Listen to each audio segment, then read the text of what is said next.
Tricks in action. In this video, we first show Richard Magnabauer's trick from the June 2010 issue, but there are many uses in the shop for blue tape, so we've added a few of our favorites out of the dozens of things we actually use the stuff for. Mark the baseline of dovetails on dark wood. Set your cutting gauge to mark your baseline, then apply a piece of tape that will straddle that line. Use your gauge to cut through the tape. Several light strokes are usually more effective than one heavy stroke.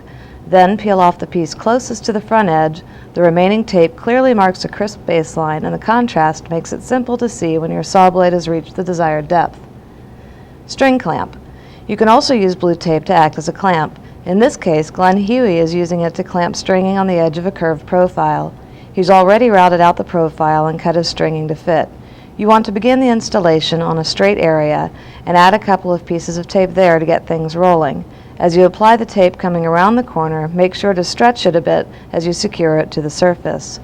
Handles for the lazy. Use it as a handle when you're too busy to attach proper poles right away on a new cabinet door.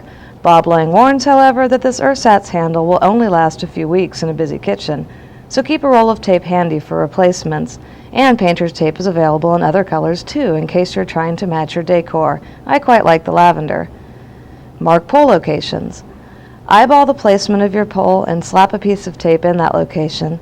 Then measure from the side and bottom to ascertain the correct point. Then double check your measurement. If you've got it wrong, it's a simple matter to pull off the tape, slap a new piece down, and mark again. No erasing. When you've got it right, drill your hole and you're ready to go. Quick repair clamp on an edge. Here, Bob Lang obligingly split off an edge on part of the cover piece he's working on for the next issue. So he grabbed a bottle of CA glue, super glue, pulled the split apart and worked the glue in, then stretched tape to clamp the split closed as the glue dried. Protect a workpiece against glue squeeze out. Here I've stretched tape across a miter joint into which I'm going to drive pegs. Not only am I using the tape to mark my peg locations without writing on my workpiece, I can use the tape to keep glue squeeze out from getting on the wood surrounding the hole and give the surface a little bit of protection as I flush cut the pegs after they're driven. Wipe any glue off the tape before cutting so you don't get glue in your saw teeth. Perhaps I should have used a piece of tape to tie my hair back too to keep it out of the video frame. Shim on a shooting board. Applied to a shooting board, a piece or two of tape on the fence can be used as a shim to slightly affect the cutting angle, and the tape's location along the fence also changes the angle. Of course, if you build everything perfectly square and your shooting board is dead on accurate, you won't need this trick in the shop. I have had to use this trick in the shop when working on casework, and it also came in awfully handy when installing shoe molding in my Victorian house, which has not one square corner in it. Sure, I could shim my cuts at the chop saw, but with a plane and a shooting board, you end up with a ready-to-glue surface. No sanding necessary.